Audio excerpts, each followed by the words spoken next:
I had to open my heart and open my mind and open my eyes to see. This week there'll be the launch of the first ever television advertising campaign aimed at educating non-Muslims about Islam.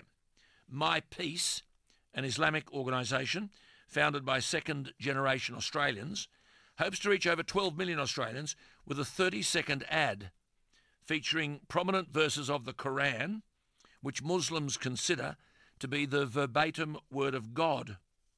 It is unapologetically an attempt to take Islam to the masses. There's been a billboard campaign saying that Jesus is a prophet of Islam. And the argument is that a large proportion of the country misunderstand or are concerned about the involvement of the Islamic faith in Australia.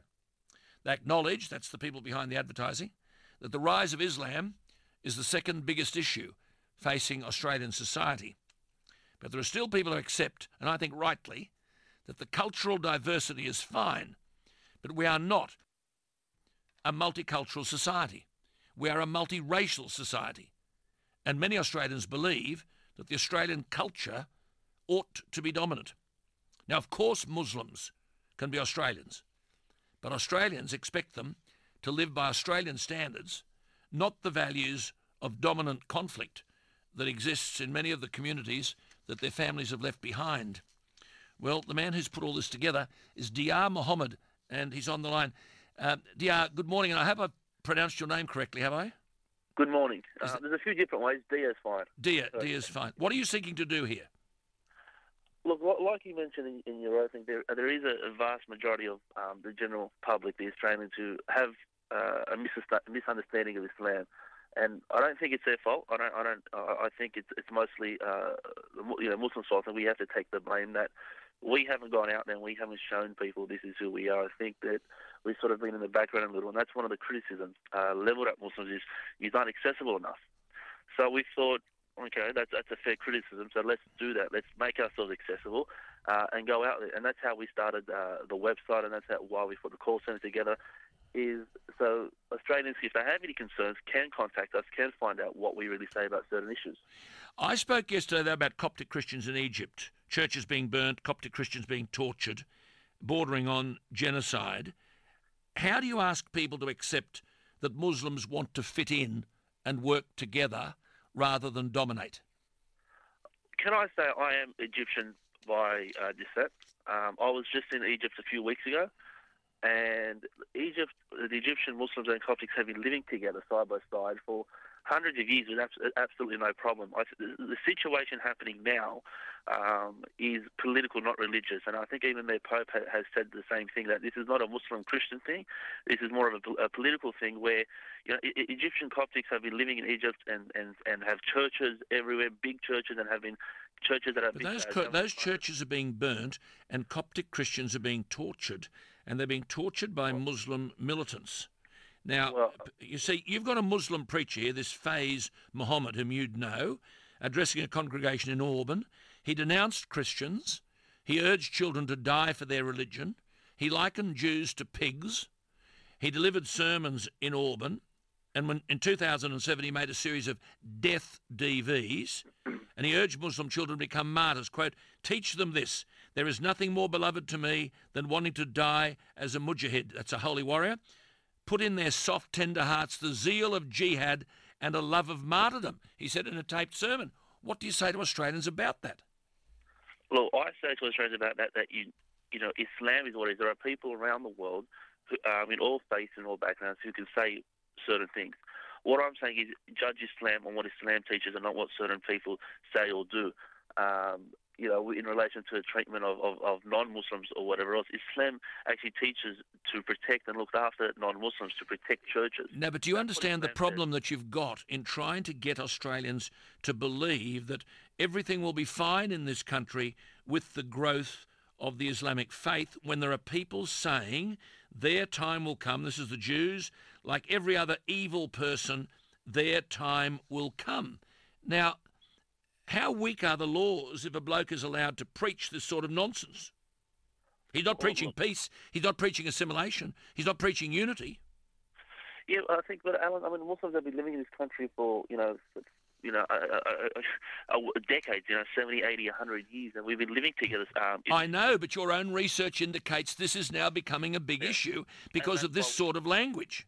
And that's why we've come out and said, this is Islam. This is what we are. And that's why, and if you don't mind mentioning, that's why we set up the website, mypeace.com.au. That's why we set up the call centre where people can say, listen, what about jihad? What about terrorism? What about women in burqas?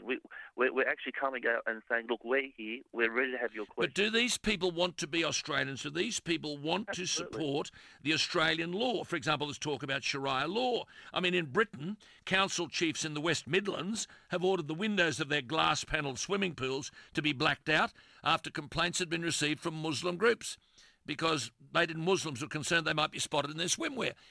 Do we expect that kind of treatment from Muslim people when they go into public pools? And this is what I'm saying. I mean, Sharia law. Look, I'm living under Sharia law because I'm a practicing Muslim, and Sharia law says you must follow the law of the land. So technically, I am living. I'm a practicing Muslim, have been in this country, no problems doing it. And Sharia law says you must follow the law of the land. Sure, but how do you teach this to the militant people? I mean, in August 2002 in Denmark, there's Hizb ut-Tahrir, and they're not outlawed here. They offered the equivalent of £25,000 to anyone who killed a prominent Danish Jew, and they produced a hit list of between 15 and 25 leading members of Denmark's Jewish community. Now, we've got these people here in this country. They might be minorities, but they worry Australians. But I'll be honest, there's 1.8 billion Muslims around the world. It's the largest practiced faith. It's still the most growing faith. There are pockets of people who may say and do things and claim to represent the religion in all religions. But do you want parallel jurisdictions of Sharia law? Honestly, it's not about what I want. I get a lot of calls saying, "Do you want to bring Sharia do you? Here?" Look, there's 1.8% of this population is Muslim. Yeah.